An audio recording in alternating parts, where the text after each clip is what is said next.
ќе напоменеме нешто повеќе за самата недела на хигиенизација, која што се одбележува од страна на Црвениот крст на град Скопје од 8 до 15 овој месец, односно до ден денес. Станува збор за недела која што се одбележува со разни работилници и активности од страна на Црвениот крст. Како се одбележува и колку всушност хигиената е важна и зошто всушност се вели дека хигиената е половина здравје, како што велат многумина. Во продолжение слушаме многу повеќе од мојата денешна гостинка Леона Костовска од Црвениот крст. Добро утро и добро дојдовте во утринската на Телм.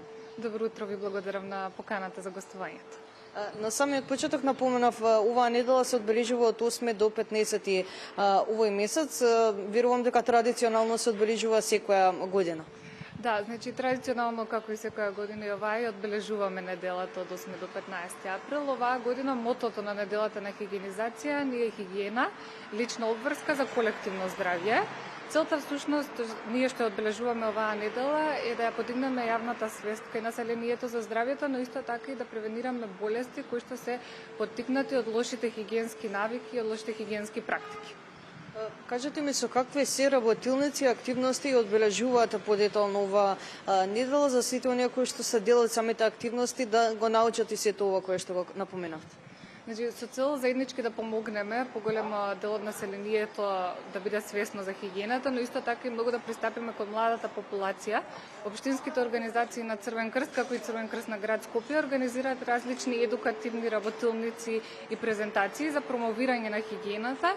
Тие презентации најчесто се одвиваат во градинките, во основните училишта, во средните училишта, но исто така имаме и презентации за лица со попреченост, имаме презентации за бездомните лица, во Момин поток, што е пунктот за бездомници.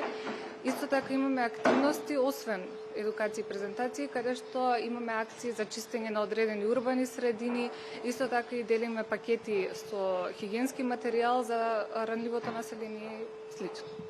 Пред самиот крај ќе прашам и конкретно веќе кога ги напоменавте тие презентации, што е на кое што се презентира денеска во текот на денот, кое што би можеле да го слушнат и нашите гледачи во однос на самата хигиена?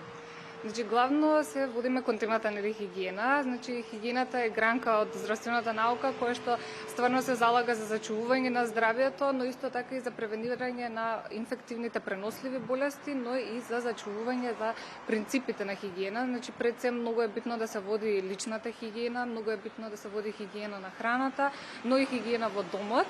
Многу е битно луѓето да знаат пред да конзумираат било каква храна, зеленчук овој убаво да биде измиена, да се проверуваат роковите на месните, на млечните производи и слично.